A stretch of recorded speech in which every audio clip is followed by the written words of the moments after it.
Hi friends, I am Deepika Mishra and welcome to education corner. आज का topic है हमारा व्यावसायिक उत्पादन के ऊपर। व्यावसायिक उत्पादन यानी कि किसी भी वस्तु का बड़े पैमाने पर उपयोग, जैसा कि सिल्वीकल्चर। तो जैसा हमने पहले ही बताया कि व्यावसायिक उत्पादन का अर्थ होता है कि किसी भी वस्तु का बड़े पैमाने पर उत्पादन करना। इसमें जैसे है कि वर्मी कल्चर, एग्जाम में पूछा जाता है कि वर्मी कल्चर किससे संबंधित है, तो हमारा सही ऑप्शन होता है केचुआ पालन। यानी कि जहां पर बड़ी मात्रा में केचुआ पाले जाते हैं वो वर्मी कल्चर के अंतर्गत आते हैं। दूसरा हम देखेंगे, दूसरा है हमारा सेरी कल्चर।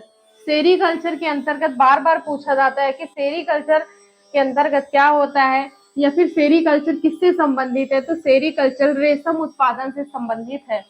या फिर ऐसा भी होता है कि ये भी पूछ लिया जाता है कि रेशम उत्पादन किसके अंतर्गत किया जाता है या फिर रेशम उत्पादन को क्या बोलते हैं, तो वो सेरीकल्चर के अंतर्गत किया जाता है। नेक्स्ट है सिल्वीकल्चर। सिल्वीकल्चर के अंतर्गत हम देखेंगे तो वन कृषि होती है। वन या जंगल जो भी हम कहें, वन की कृषि जो होती है वह हमारा सिल्वीकल्चर के अंतर्गत होता है। नेक्स्ट हम देखेंगे हार्टिकल्चर। हार्टिकल्चर के अंतर्गत फल, फूल और सब्जियों तथा पौधों का उत्पादन किया जाता है। यानी कि अगर ऐसे भी पूछा जा रहा है कि फल, फूल और सब्जियों का उत्पादन किसके अंतर्गत आता है, तो वह हार्टिकल्चर के अंतर्गत आता है।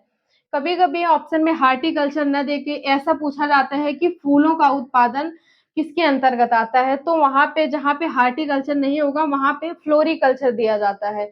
तो हम ये बताएँगे कि फ्लोरिकल्चर जो है वो भी हार्टिकल्चर का एक भाग है।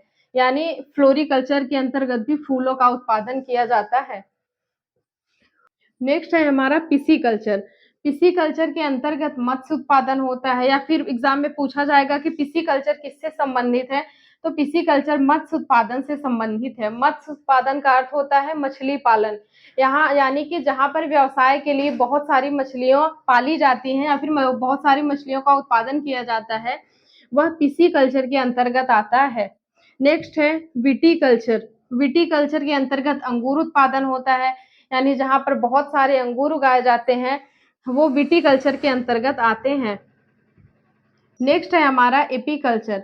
एपीकल्चर देखिए, ये पूछा जाता है कि एपीकल्चर के अंतर्गत किसका पालन किया जाता है, तो एपीकल्चर यानी मधुमक्खी पालन, जहाँ पे बहुत सारी मधुमक्खियां पाली जाती हैं या फिर जहाँ पर मधुमक्खी पालन होता है, वह एपीकल्चर के अंतर्गत आता है या फिर उसे एपीकल्चर कहते हैं। मधुमक्खी पालन से प्रीवियस ईयर हमारे टेट और सीटेट में बहुत सारे प्रश्न देखने को मिले हैं।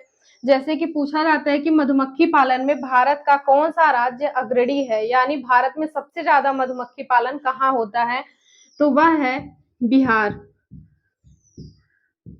और एक प्रश्न और देखने को मिलता है जो 2 या 3 बार सीटेट और टेट में भी पूछा गया है कि मधुमक्खी पालन के लिए सबसे सही समय यानी सबसे सही महीना कौन सा होता है, तो वह है अक्टूबर से दिसंबर। यानी अक्टूबर से दिसंबर के अंतर्गत जो मधुमक्खी पालन होता है वो सबसे अच्छा होता है। जैसा हमने पहले ही बताया कि मधुमक्खी पालन सबसे ज्यादा बिहार में होता है, तो बिहार में अक्टूबर से दिसंबर का जो महीना होता है यह मधुमक्खी पालन के लिए सबसे अच्छा माना जाता है। नेक्स्ट है आर्बोरिक कल्चर। यानी आर्बोरिक कल्चर के अंतर्गत किसकी कृषि होती है, तो वह है वृक्ष और झाड़ियों की कृषि। ऐसे भी पूछा जा सकता है कि वृक्ष और झाड़ियों की कृषि किसके अंतर्गत की जाती है, तो वह है आर्बोरिक कल्चर। नेक्स्ट और अगला जो है वह है मेरीकल्चर। मेरीकल्चर के अंतर्गत समुद्री जीवों का उत्पादन किया जाता है। यानी जो हमारे सी क्रिएचर्स होते हैं उनका जो पालन या फिर उनका जो उत्पादन किया जाता है वह मेरीकल्चर कहलाता है।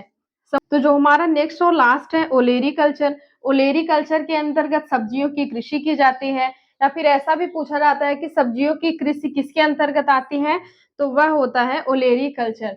ये कुछ हमारे प्रश्न हैं जिसमें हमारे टेट, सीटेट और भी जो हमारी प्रतियोगी परीक्षाएं होती हैं उनमें भी जिसमें जीके पूछा जाता है उसमें भी इससे संबंधित यानी कि सेरीकल्चर, एपीकल्चर, विटीकल्चर, इसमें से कहीं से भी 1-2 प्रश्न पूछे जाते हैं। तो उम्मीद करती हूँ वीडियो आपको पसंद आया होगा। अगर वीडियो आपको अच्छा लगा है तो प्लीज़ वीडियो को लाइक करिए और अगर आप चैनल पे नए हैं तो चैनल को सब्सक्राइब करें। फिर मिलते हैं नेक्स्ट वीडियो में, अभी के लिए धन्यवाद।